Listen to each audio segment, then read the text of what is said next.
Bloodsuckers of Brooklyn Bridge, New York's Paranormal Chronicles Chapter 1, Beginnings in Brooklyn, Brooklyn had changed. Malcom stood atop a building overlooking the East River, the distant glint of the Brooklyn Bridge playing against the backdrop of an eerily silent night. The city's skyline was vastly different from the one he remembered, a reminder of the century he'd been detached from humanity, from life as he knew it. The urban sprawl before him, with its pulsating neon lights and humming electricity, stood in stark contrast to his memories of gaslit streets and horse-drawn carriages. The music, too, had transformed. Gone were the soft melodies of jazz and the blues, replaced now with the thumping beats from bars and underground clubs. And yet, amidst this cacophony of modern existence, an age-old hunger stirred within him. As the biting wind tousled his hair, he caught the scent of something familiar: blood. Human blood. A teasing aroma, tinged with fear and anxiety, beckoning him like an old lover. For a moment, Malcom closed his eyes, letting the scent guide him, feeling the life forces around him. Opening his eyes, he locked onto his target, a man, probably in his mid-30s, stumbling out of one of those neon-lit bars. The man's heartbeat echoed in Malcom's ears, an intoxicating rhythm drawing him closer. Without a second thought, Malcom descended from the rooftop, the shadows cloaking him, his movements silent and swift. The man, intoxicated and unaware, trudged into a narrow alley, the sounds of the city dimming behind him. Malcom's approach was seamless, his footsteps making no sound. With supernatural speed, he was upon his prey, hand covering the man's mouth, the other grasping his shoulder, ensuring there was no escape. Eyes widened in terror, the man attempted to scream, but the sound was muffled. Malcom whispered, his voice as cold as the winter wind, "Shush. It'll be over soon." He revealed his fangs, long and sharp, before sinking them into the man's neck. The warm rush of blood was euphoric, each gulp offering fleeting memories of love, loss, dreams, despair. But as Malcom fed, he felt something else. A distant memory, fragmented and obscured. An illegal speakeasy, an alleyway, and the unmistakable sensation of being hunted. Reluctantly, he withdrew, the man's lifeless body now slumped against the brick wall. Malcom wiped away the traces of blood from his lips, his thoughts swirling back to that fateful night in the 1920s. He had been lured into an alley behind a speakeasy, the promise of forbidden drinks and wild music too tempting to resist. But as the hours waned and the alcohol took its toll, he had been taken unawares, bitten, and transformed into a creature of the night. As the world around him slipped into obscurity, the last face he saw was that of his maker, a haunting visage he'd never forget. Since then, he had been on a relentless quest, seeking the one who had turned him, the one who held the key to unlocking powers he could barely comprehend. For while he was strong, there were certain abilities, certain memories, that eluded him, accessible only through the guidance of the one who created him. A soft rustling interrupted his thoughts, and he saw a silhouette at the entrance of the alley. A woman, her face obscured by a veil of shadows, observing him intently. "You're not the only one searching," she whispered, her voice almost ethereal. "But some things are better left buried." Malcom tried to respond, but she was gone, vanished into the darkness. A chill ran down his spine, a feeling he wasn't accustomed to. Shaking off the unease, he made a decision. He would find his maker, come what may. But first, he would need to tap into the underbelly of supernatural Brooklyn, where answers were traded, alliances formed, and betrayals commonplace. Returning to the rooftop, he gazed upon the sprawling metropolis once more. There were secrets in its shadows, and he was determined to unearth them all. But the question lingered: at what cost? As dawn approached, Malcom disappeared into the safety of his lair, the mysteries of the city waiting to be unraveled. The hunt was on. And thus begins a tale of intrigue, danger, and a thirst for power that will shake the very foundations of Brooklyn. As the night deepens and shadows grow, who will emerge victorious in this game of cat and mouse? Only time will tell. Chapter 2. Underworld whispers. As dusk settled over Brooklyn, the normal hustle and bustle of daily life gave way to an entirely different realm. While the majority of New York's populace prepared to rest, the supernatural underbelly was just beginning to stir. The Knotted Willow was an inconspicuous underground bar hidden away on a narrow cobblestone street in Dumbo. To the untrained eye, it was nothing more than a derelict building. But to those in the know, it was a sanctuary, a haven for creatures that dwelled in the shadows. Malcom had frequented the place in the past, relying on it as a source of information. Tonight, he needed to dig into its depths and uncover the whereabouts of his elusive maker. The scent of burnt sage wafted through the air as he entered, hinting at the myriad of protective spells woven throughout the establishment. The inside was dimly lit, revealing an eclectic mix of patrons: witches discussing spells over bubbling concoctions, shapeshifters engaged in arm wrestling bouts, and vampires like himself, relishing the rarity of blood-infused beverages. However, it wasn't the regulars that caught his attention, but rather a group of individuals huddled in the far corner, their auras tinged with an odd shade of gray. Aware that direct confrontation could be perilous, Malcom opted for a subtler approach. He ordered a drink laced with a hint of a positive and positioned himself at the bar, ears pricked for any useful tidbits. As he sipped, he overheard snatches of conversation from the group, heard he's back, lurking in the alleyways, not to be trifled with, not after last time. Their words, cloaked in caution, added layers of mystery to his quest. Who were they so fearful of? Malcom's contemplation was interrupted when a slender figure slid onto the stool beside him. It was the veiled woman from the alley. "You tread on dangerous ground," she whispered, her voice dripping with a mix of warning and intrigue. "But I sense you won't be deterred. Why the desperate search?" Her presence was unsettling, yet Malcom felt a strange pull. "A personal vendetta," he replied tersely. "And perhaps a touch of unfinished business." The woman laughed, a sound like tinkling wind chimes. "Aren't we all driven by the ghosts of our past? But be wary, the one you seek is protected by powers you cannot fathom." Malcom's patience was waning. "Who are you?" he demanded. "And why do you care about my pursuits?" She leaned in, her breath cold against his ear. "Let's just say, our destinies are more intertwined than you might think." With that cryptic statement, she vanished as suddenly as she had appeared. Frustration gnawed at Malcom. Every lead, every hint seemed to plunge him deeper into a maze with no discernible exit. Determined not to leave empty-handed, he approached the gray aura group, his demeanor commanding. "I couldn't help but overhear your discussion," he began, his voice laced with authority. "I'm in search of someone, and I believe you might have information." The group exchanged wary glances. One of them, a burly man with scars tracing his face, replied, "We don't take kindly to eavesdroppers." "I'm not here to make friends," Malcom retorted. "I just need answers." A tense silence enveloped the table until a petite woman with raven black hair spoke up. "We've all heard the whispers. The old one, the creator of many, is said to be back. But he's elusive, always one step ahead." Malcom's interest piqued. "How can I find him?" She leaned forward, her eyes assessing him. "There's a place, the Labyrinth, where answers come at a price. Seek it out if you dare. But be warned, it's not for the faint of heart."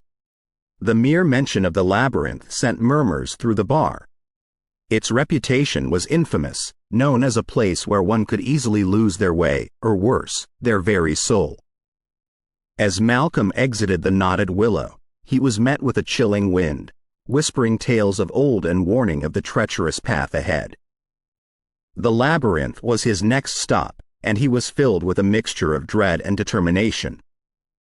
Little did he know, as he navigated the dark alleys of Brooklyn, that eyes, both mortal and immortal, were watching his every move, tracking his journey into the very heart of darkness. And in that obsidian abyss, the answer to his deepest desires awaited, but so did his worst nightmares. In the heart of Brooklyn, a tale unfolds, where past and present collide, and a vampire's thirst for power might just be his undoing. As the stakes rise, will Malcom find what he seeks or become yet another lost soul in the ever-growing tapestry of New York's supernatural underworld? The shadows hold the answers. Chapter 3. The labyrinth's embrace. The labyrinth wasn't just a place, it was a palpable entity. Stories about it varied, but one common thread remained. Once you entered, there was no guarantee you'd ever leave. Located deep within the recesses of Red Hook's abandoned warehouses, its entrance was hidden, known only to those with a specific purpose or those foolish enough to tempt fate. Malcom, despite his prowess, felt a twinge of unease. The whispers from the knotted willow still echoed in his ears, and the weight of his quest pressed heavily upon him. He knew that entering the labyrinth was a gambit, but it was a risk he was willing to take. Using his heightened senses, Malcom searched for the entrance. Every shadow seemed to stretch longer, every sound became eerily pronounced. Just when he began to doubt the veracity of the tales, a soft, almost imperceptible hum vibrated through the ground. Following the sensation, Malcom found himself standing before a seemingly innocuous door, adorned with a singular intricate symbol, an endless maze. With a deep breath, he entered. The interior was disorienting. Mirrors lined the walls, reflecting endless versions of himself. Corridors twisted and turned in impossible ways, defying the laws of physics. Whispers floated in the air, fragments of conversations, laughter, cries of despair, and pleas for release. As he ventured deeper, memories from his past, ones he thought he had buried, began to resurface. The night of his transformation played before him, but now with unsettling clarity. He could see the face of his maker, hear the seductive promises, feel the biting cold of betrayal. A sudden scream pierced the air, snapping him back to reality. Following the sound, Malcom stumbled upon a chamber where souls, trapped and tormented, floated like ghastly apparitions. Their faces twisted in agony, reaching out, begging for release. A voice, smooth as silk yet cold as ice, echoed through the chamber. Seeking answers, are we? From the shadows, a figure emerged, a woman, ethereal in her beauty, with raven black hair and piercing blue eyes. She wore a gown that shimmered with the colors of the cosmos, and her aura was unlike anything Malcom had ever sensed. You must be the guardian, he murmured, recalling tales of a keeper who oversaw the labyrinth, ensuring its secrets remained undisturbed. She smiled, a gesture that did not quite reach her eyes. Indeed. And you, Malcom, are a long way from home. He straightened, trying to mask his unease. I seek my maker. The one who cursed me with this eternal darkness. Her laughter echoed, chilling to the bone. Many come here seeking answers. But the labyrinth does not yield its secrets easily. What are you willing to sacrifice? Whatever it takes, he replied, determination evident in his voice. The guardian studied him, her gaze almost pitying. Very well. But be warned, the truth you seek may not be the salvation you hope for. With a wave of her hand, the chamber transformed. Malcom now stood in the very alley where he had been turned. The Speakeasy's jazz notes floated in the air, and the scent of illicit alcohol mixed with the tantalizing aroma of blood. Before him stood his maker, just as he remembered. The familiar face, the beguiling smile, the promise of eternity. But there was something more, a revelation that threatened to shatter Malcolm's world. "You," a voice, unmistakably his, whispered from the shadows. Stepping into the dim light was him, a mirror image, save for the eyes, which burned with an age-old malevolence. The guardian's voice echoed, "The truth can be a cruel master." Confusion, horror, and realization crashed over Malcolm. His maker wasn't some external entity.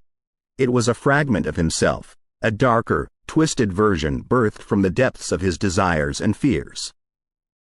"You see," the malevolent doppelganger whispered, "I am the manifestation of your deepest desires, your darkest fears. I am what you became that night." Tears of rage and despair filled Malcolm's eyes. The weight of the truth bore down on him, threatening to break his spirit. The labyrinth, with its mirrors and illusions, had revealed a horrifying reality. As the vision began to fade, the guardian's voice resonated once more. "The labyrinth offers truths, but they come at a price. Remember this revelation and choose your path wisely."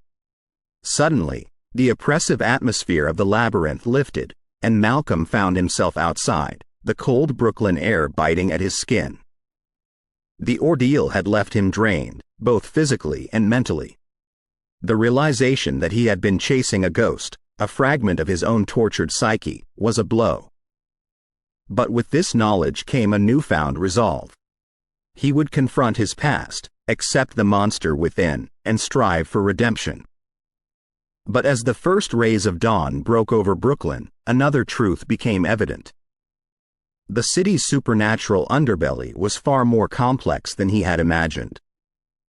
And while one quest had reached its harrowing conclusion, another was just beginning. The werewolves were watching, and their time was drawing near.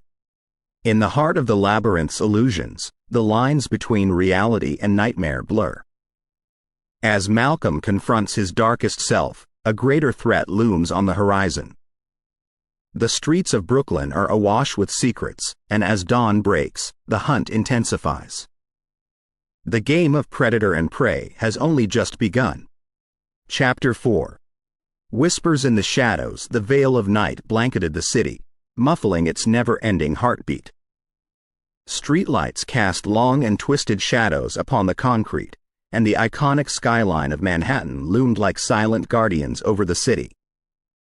But in Brooklyn, amidst the modern brownstones and historic architecture, another story was unfolding. Fresh out of the labyrinth, Malcolm moved with newfound purpose. He had confronted the specter of his past, endured the trials of the mirrored maze, and came out somewhat scarred but more enlightened. But enlightenment had its own set of burdens. Each revelation was a thread, leading him further into the tapestry of Brooklyn's supernatural underworld. And like a moth to a flame, the tales of the werewolf coven drew him in. His earlier confrontation with the Guardian and the haunting vision of his doppelganger played on a loop in his mind. But every now and then, snippets of overheard conversations from the knotted willow pierced through. The werewolves, they're gathering. A new alpha, powerful. Blood will flow in Brooklyn. Quote. He needed information, allies, and most of all, he needed to stay ahead of the looming threat. His innate vampire abilities, heightened senses, strength, and speed, gave him an edge, but against a coven of werewolves, it might not be enough. As he navigated the maze-like streets of Brooklyn, a soft, melodic voice echoed through the alleyways. Entranced, Malcolm followed the sound, leading him to a dimly lit tavern. The sign above creaked with age, the Luna's Veil. Unlike the knotted willow, this place pulsed with a different energy, wild and untamed. Stepping inside, the bar was an intricate blend of old-world charm and modern aesthetics. The patrons were a mix too, some unmistakably human, others radiating a supernatural aura. At the center, a beautiful woman with cascading silver hair sang, her voice weaving a spell over the audience. Every note resonated with power, hinting at her otherworldly nature.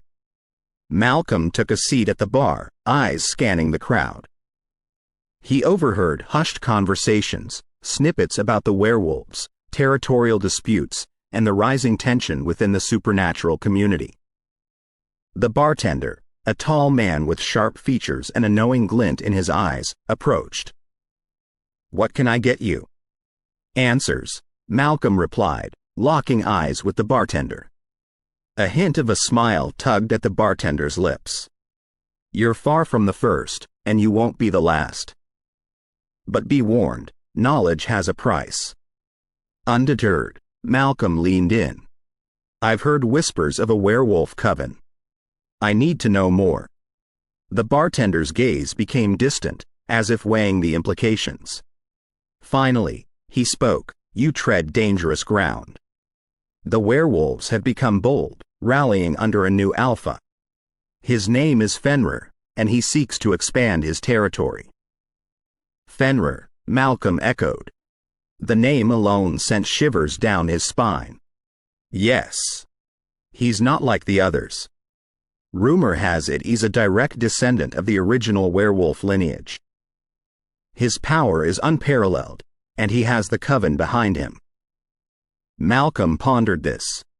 A direct confrontation seemed unwise. Is there anyone who could help? Someone familiar with their ways? The bartender's gaze shifted to the singer, who had now finished her set and was making her way through the crowd, leaving a trail of mesmerized patrons in her wake. "Lilith," he whispered. "She's a siren, ancient and powerful. She's had her own run-ins with Fenrir." Gathering his courage, Malcom approached Lilith. Her eyes, a stormy gray, locked onto his. "The vampire seeks the siren's counsel?" She mused, her voice dripping with amusement. "I need to understand Fenrir, find a way to navigate this looming storm." Lilith studied him, her gaze piercing. "And why should I help you?" Malcom, recalling his vision in the labyrinth, replied with raw honesty, "I've faced the darkness within me, confronted my past. I seek not to dominate but to coexist. But Fenrir threatens that balance." A slow smile spread across Lilith's face. "Very well. But aiding you won't be without risks. Fenrir's reach is vast, and he has eyes and ears everywhere." Together, they hatched a plan. Malcom would infiltrate the werewolf territory, gathering intel, while Lilith would use her influence to spread disinformation, sowing seeds of doubt within the coven.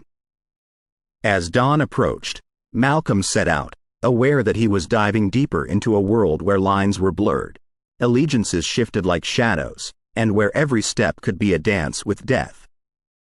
Unbeknownst to him, a pair of eyes, glowing with lupine fury, watched from the darkness. The hunt is on, alliances are forged, and Brooklyn's streets become a battleground for the supernatural. As Malcom delves deeper into the werewolf territory, he discovers that the real monsters might not be the ones with fangs and claws. The line between friend and foe blurs, and in this game of cat and mouse, survival is not guaranteed. Chapter 5. Into the den dusk's embrace seeped through Brooklyn's streets. Each cobblestone, each aged brick seemed to harbor secrets of eras past. Tales of lost souls and forgotten misdeeds whispered through the wind, harmonizing with the rhythm of the city. For Malcom, the city had never felt so alive or so treacherous. Lilith's information led him towards the heart of the werewolves' territory. An old, forsaken church, its spire cracked and ivy-clad, stood ominously in the dimming light, casting long shadows that seemed to meld with the darkness. This was Fenrir's fortress, the epicenter of the werewolf coven. Its Gothic architecture and the surrounding graveyard gave it an eerie aura that no modern skyscraper could ever hope to achieve. As he approached, the muffled sound of chanting echoed from within, punctuated by the occasional wolf's howl. Every fiber of Malcolm's being screamed at him to turn around, to escape the palpable dread emanating from the building. But he couldn't. He was bound by a mission, an insatiable hunger for answers and power. He relied on his vampire abilities to cloak himself from the watchful eyes of Fenrir's guards. Moving with an eerie silence, he slipped through the shadows, seamlessly blending into the night. Drawing nearer to the church, he overheard snippets of conversation, growls of allegiance, and pledges to their new alpha. Inside, the church was transformed into an unholy cathedral, its pews replaced by ornate thrones and its altar adorned with symbols of lycanthropy. The air was thick with tension and the musky scent of werewolves. Central among the gathered was a particularly large throne, upon which sat Fenrir. His presence was commanding, his eyes glinting with a mixture of fury and ambition. Malcolm concealed himself behind a crumbling pillar, straining to listen to the ongoing ceremony. Fenrir was addressing his followers, speaking of a new era for werewolves, a time where they would no longer lurk in the shadows but rule over all supernatural beings. His words were intoxicating, dripping with charisma and power. Many in the assembly seemed utterly devoted, hanging onto his every proclamation. But as the ceremony progressed, Malcolm's unease grew. Fenrir's ambitions weren't just limited to the supernatural realm. He sought dominion over humankind, turning them into mere cattle for their insatiable appetites. The assembly was interrupted by a shrill scream. Malcolm's heart raced as a cage was dragged into the center, containing a terrified human, bound and gagged. The poor soul's eyes were wide with terror, darting around, pleading for mercy. Fenrir approached the cage, a malicious grin stretching across his face. "This, my brethren," Fenrir began, "is the dawn of our new age. No longer will we hide. No longer will we bow to the likes of vampires and other lesser beings. Tonight, we feast as kings." The room erupted in cheers and howls, the atmosphere thickening with bloodlust. Malcolm felt a surge of anger. He had seen much in his immortal life, but such brazen cruelty, such blatant disregard for life, shook him to the core. But before he could act, the church's grand doors were thrown open with a deafening bang. All heads turned towards the entrance, where stood Lilith, her silver hair flowing and eyes ablaze with power. "Fenrir!" she boomed, her voice echoing through the vast chamber. "Your reign of terror ends tonight." The church was silent save for the soft growls of the werewolves, but Lilith stood undeterred. Fenrir rose from his throne, fury evident in his stance. "You dare defy me in my own den?" Lilith's voice was unwavering. "You forget, Alpha. This city is home to more than just your kind. We won't stand by as you plunge it into chaos." A deadly dance ensued. Lilith's siren song battled against Fenrir's primal roars. The church became a vortex of power clashes, with Malcolm, caught in the crossfire, trying desperately to free the caged human. As the fight raged, the foundations of the church began to tremble. Stone and mortar crashed down, and the ground itself seemed to protest the immense energies unleashed. Seizing an opportunity amidst the chaos, Malcolm lunged at Fenrir, his vampire strength clashing against the werewolf's might. They were evenly matched, two titans from different realms, neither willing to yield. But in their duel, the human prisoner was forgotten. Lilith, using her ethereal voice, managed to lull the surrounding werewolves into a trance, giving her just enough time to free the captive and guide them to safety. The church, unable to contain the clashing powers, began to crumble. Realizing the imminent danger, Malcolm summoned the last of his strength, pushing Fenrir away and making a desperate escape. As dawn approached, the ruined church stood as a testament to the night's events. The battle had been won, but the war was far from over. Emerging from the shadows, weakened but alive, Malcom and Lilith regrouped. The events of the evening had solidified their alliance. They had seen the depth of Fenrir's ambition and the lengths he would go to achieve his goals. "It's not over," Lilith whispered, her voice hoarse. Malcom nodded in agreement. "This is just the beginning. The boundaries between the supernatural and human realms are blurring, and the city that never sleeps finds itself in the grip of a nightmare." As allegiances are tested and new threats emerge, Malcom and Lilith realize that to save their city, they might just have to plunge deeper into the shadows. Chapter 6. The depths of desperation. The sun's rays had barely begun their ascent over the city's horizon when Malcom and Lilith found themselves in a dimly lit underground tavern. Its age was palpable. It seemed as though it had existed long before the towering skyscrapers and modern marvels of the city above. The bar bore the marks of a past era, and its patrons were of the ilk that preferred the solace of shadows to the harsh scrutiny of daylight. Lilith led Malcom to a secluded corner booth, shrouded in a veil of darkness. The scent of old wood, dust, and ancient secrets permeated the air. Low murmurs and the clinking of glasses provided a subdued soundtrack. "We need allies," Malcom, Lilith whispered, her fingers playing with the frayed edges of the tabletop. "Fenrir has rallied his own, and we must do the same." Malcom, looking weary but resolute, replied, "Where do you suggest we begin?" Lilith's gaze darted to the bar's entrance as it creaked open. In walked a statuesque figure, her skin as white as porcelain, eyes as black as coal. She moved with a purpose, every step echoing a deadly grace. "We start with her," Lilith murmured. As the figure approached, the patrons instinctively made way, reverence evident in their demeanor. She stopped before Malcom and Lilith, a ghostly smile playing on her lips. "Isadora," she introduced herself with a voice as cold and haunting as a winter's night. Lilith leaned in. "We need your assistance.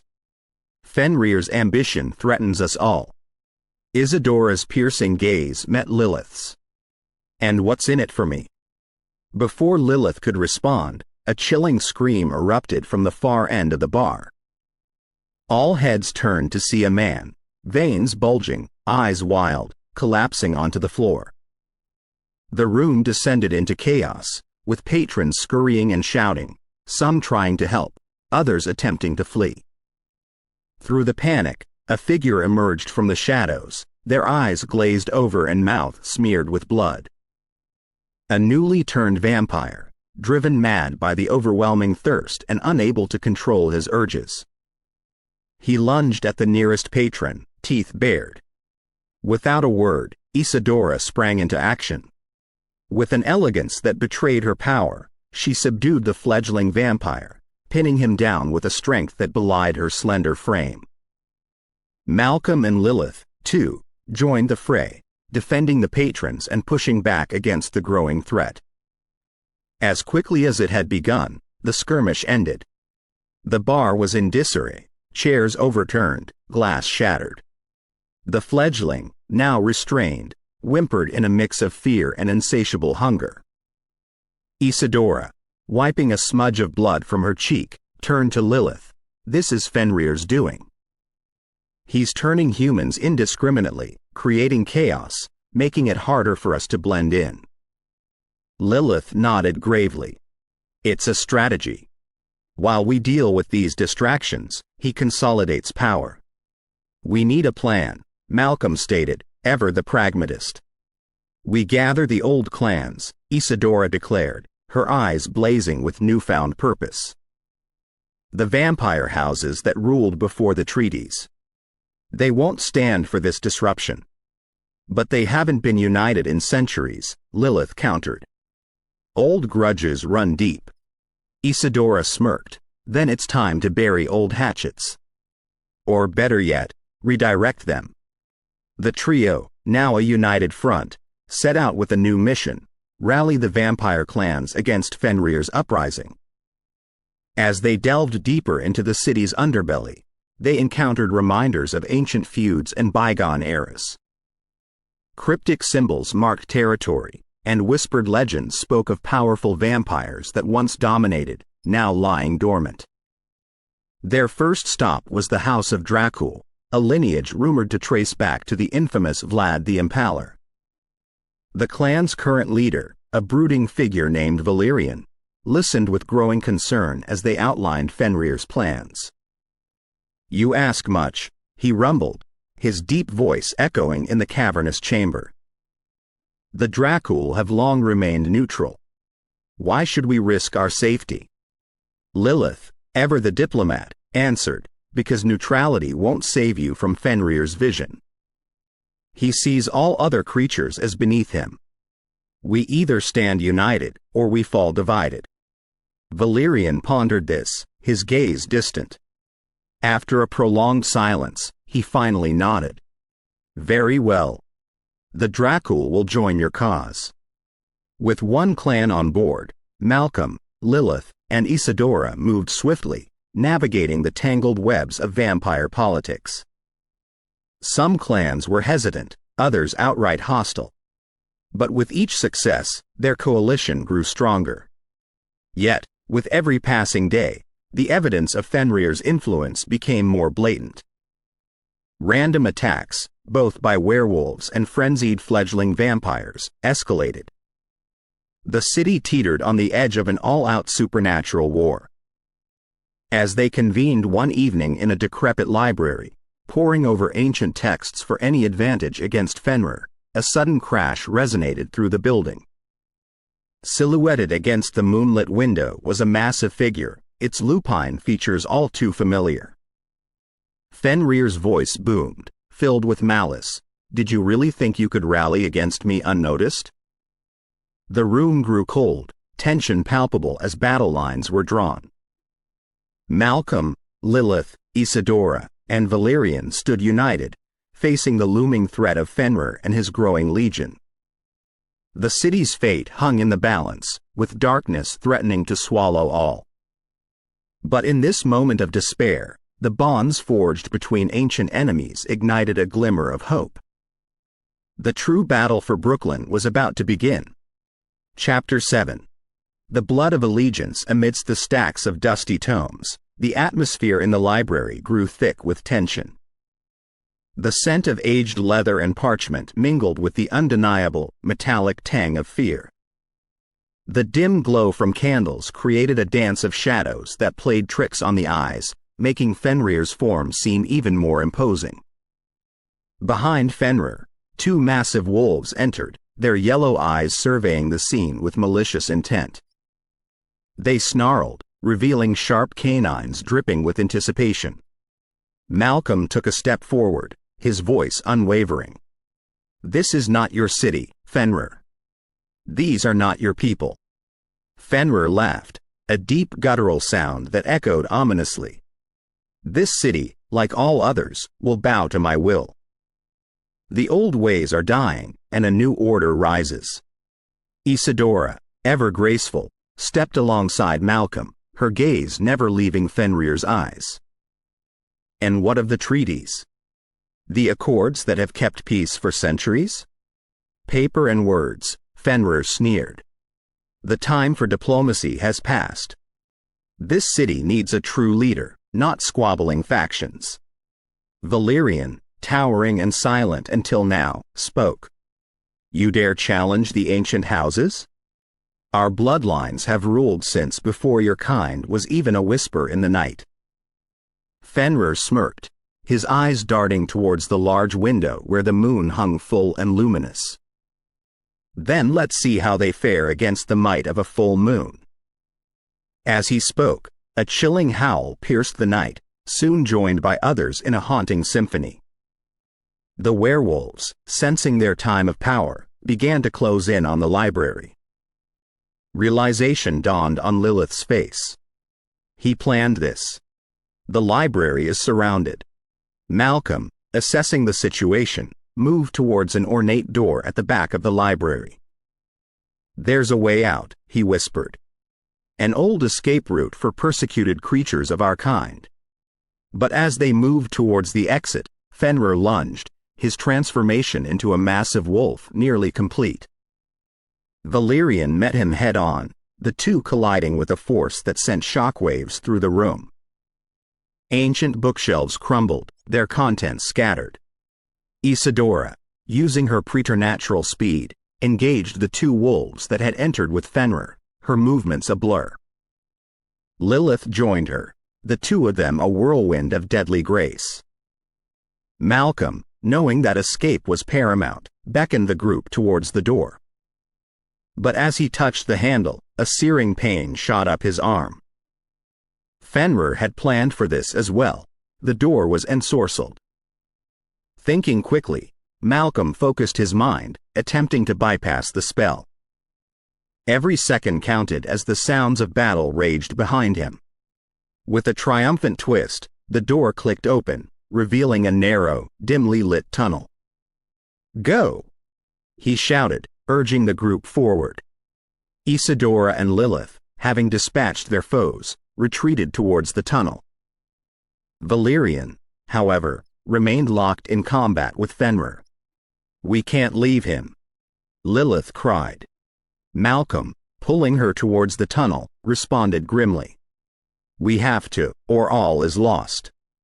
Reluctantly, they fled into the tunnel, the sounds of Valerian's battle cries growing fainter with distance. The underground path twisted and turned, a labyrinthine maze designed to disorient pursuers. They moved swiftly, their footsteps echoing in the dark. The scent of damp stone and mold was oppressive, but the knowledge of what lay behind them spurred them onward. Hours, or perhaps mere minutes, seemed to pass when they finally emerged into a large, cavernous chamber. The walls were adorned with ancient glyphs and runes, pulsating faintly with a mysterious energy. "This is the sanctum," Isadora whispered, reverence in her voice. "The heart of the old city, a place of power for our kind." The chamber's center housed a large stone dais, upon which lay a crystal of deep crimson.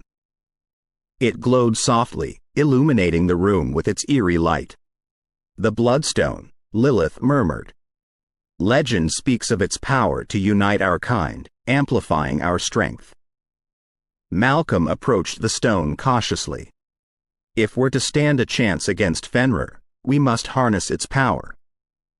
Isadora nodded in agreement. "But to do so, we must each offer a piece of our essence, binding our fates to one another."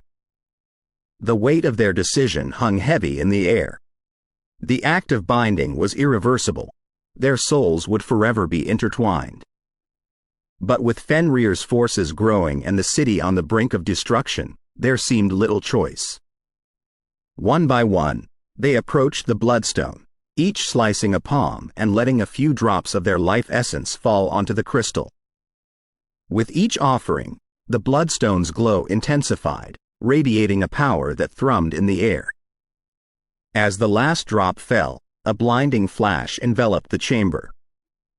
When their vision cleared, each of them felt a newfound power coursing through their veins, a unity of purpose and strength.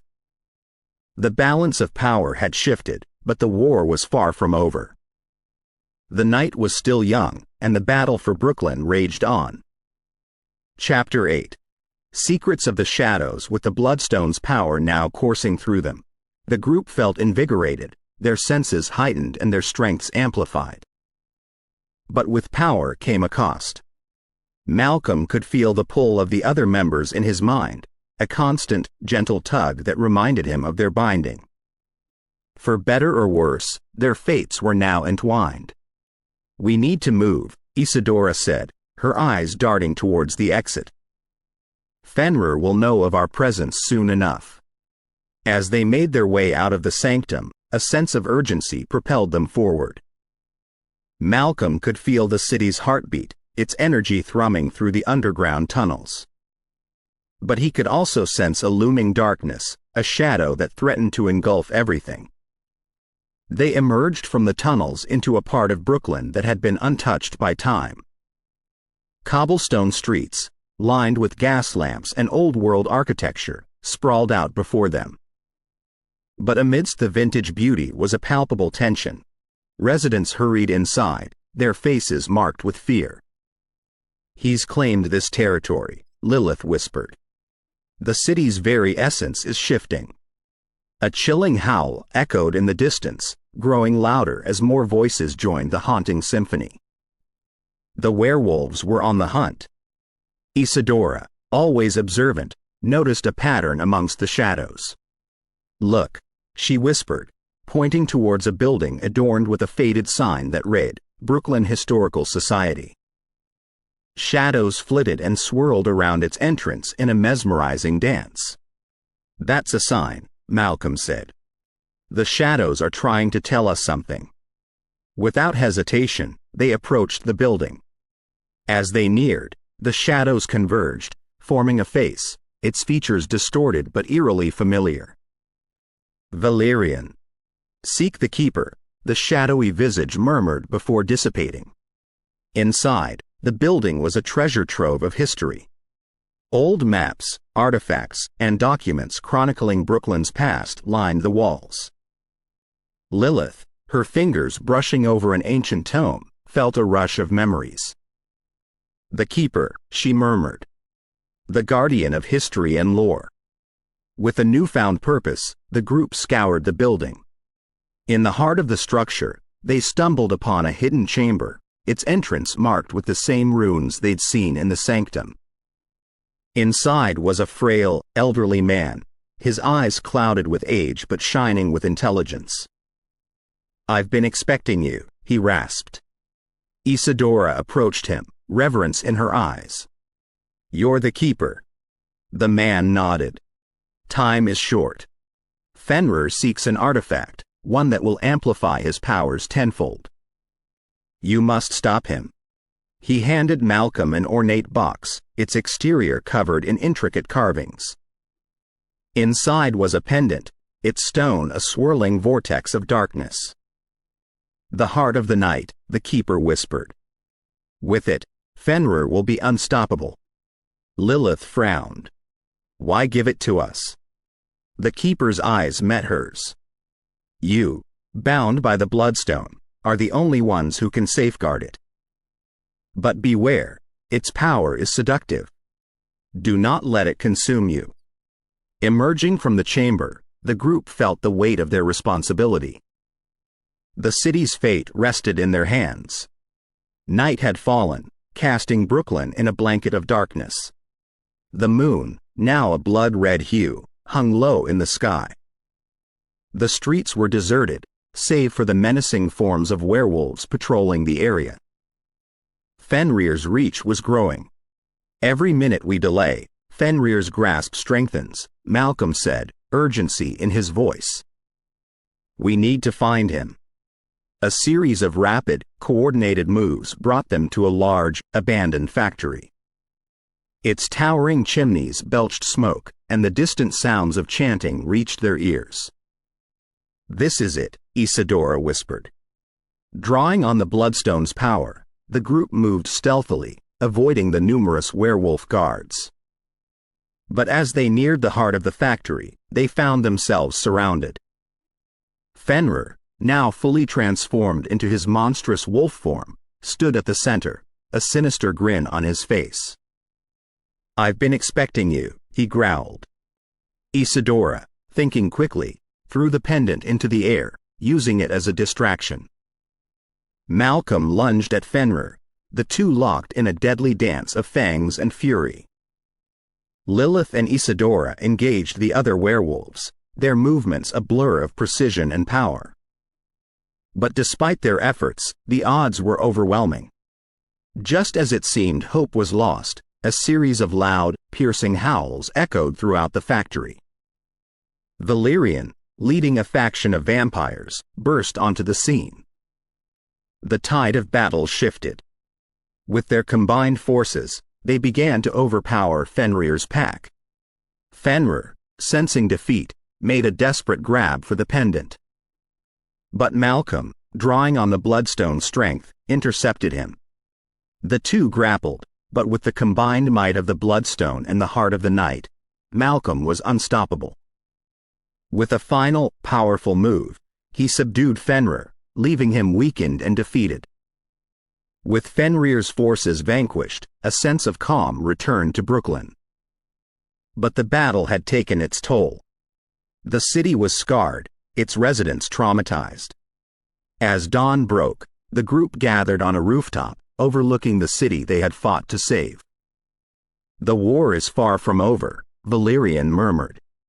"But for now, Brooklyn is safe."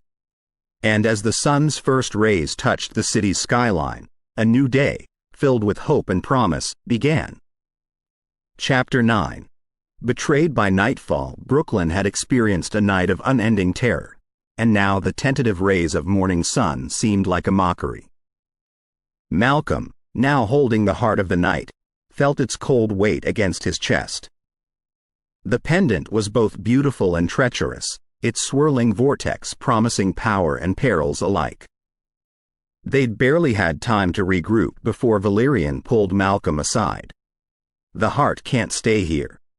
Fenrir may be defeated, but there are other forces in play," he whispered, looking around cautiously. Lilith, catching the last part of the conversation, stepped forward. "What other forces?" she asked, her voice barely concealing her unease. Valerian hesitated, then looked at them both. "There are those amongst our kind, and others, who would kill for that pendant. Its power isn't just a legend." Isadora, clutching her side where a werewolf had grazed her, chimed in, "Then we keep it safe, as the keeper advised." "That's just it," Valerian replied with a heavy sigh. "The keeper is no longer with us. Word has spread, and he paid the price for assisting us." The gravity of their situation sank in. With the keeper gone, they were walking on treacherous ground with few allies. "We need to move," Malcom said, urgency in his voice. "We can't stay here. The heart must be protected."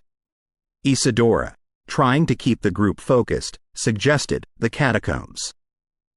"They're beneath Brooklyn, a labyrinthine maze. Few know their twists and turns." Valerian nodded in agreement. "It's a start. But remember, the heart's allure is powerful. Even amongst us, its call can be seductive." As the group made their descent into the catacombs, the weight of the city above seemed to press upon them. The cold, damp air smelled of age and decay, a fitting ambiance for the centuries-old burial chambers. Navigating the catacombs was no small feat. It was said that those who ventured too deep would lose their minds to the echoes of the past. The team relied on Isadora's expertise, as she'd ventured there before. Hours felt like days. Shadows danced eerily on the walls, their ancient stories whispered in the chilling drafts that occasionally wafted through. And then, amidst the suffocating darkness, they found it. An ornate door, its face adorned with intricate carvings representing the moon's phases, set against the backdrop of a star-studded sky. "The Chamber of the Night," Isadora breathed, her voice echoing. "Legend says it was built to house items of immense power during lunar events." Valerian added, "And tonight is the blood moon." The significance was not lost on them. The Heart of the Night, combined with the power of the blood moon in this chamber, could either be their salvation or doom. They decided to rest in the chamber, taking turns to keep watch. However, as the night wore on, a sense of unease grew. The heart's power intensified, its pull becoming almost irresistible. Lilith, during her watch, found herself drawn to it. Its dark vortex seemed to beckon her, whispering promises of unimaginable power. Before she realized it, she was clutching the pendant, its cold surface burning into her palm. The chamber began to shift, the carvings on the door glowing a luminescent blue. An overwhelming force bore down on them, and the chamber's walls seemed to pulse with life. Shadows morphed into grotesque forms, whispering dark secrets and showcasing grim visions of the past. Malcom, awoken by the sudden surge of power, saw Lilith, her eyes black as the void, chanting in an ancient tongue. The pendant floated above her outstretched hand, absorbing the moon's power. Isadora. Valerian. We need to stop her. Malcom yelled, lunging at Lilith. But an invisible barrier stopped him, throwing him backward. Isadora, drawing from her deep well of knowledge, began countering Lilith's chant. Their voices clashed, a symphony of light and darkness. Valerian joined, amplifying the resistance. The chamber quaked, and the very fabric of reality seemed to tear. Malcom, pulling from the bond of the bloodstone, projected his thoughts into Lilith's mind. Memories of their shared battles, the weight of their mission, their unity. With a final, deafening crescendo, Lilith collapsed, the pendant falling beside her. The catacomb returned to its ominous silence, the visions dissipating. Breathing heavily, Isadora rushed to Lilith's side. Her eyes, once lost to the void, now showed a hint of their former self. What? What did I do? She whispered, tears streaming down her face. You were under its spell, Valerian said gently. Its power is more formidable than we realized.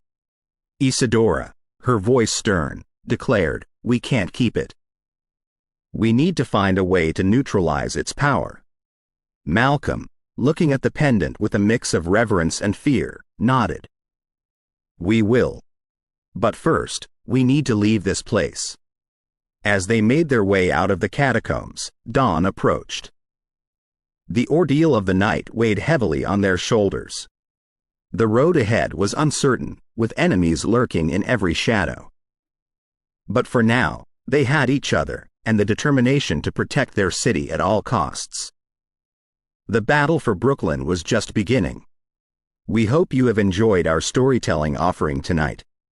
Please be sure to subscribe and turn on notifications to be alerted of future weekly additions to our collections. Paranormal Untold Stories.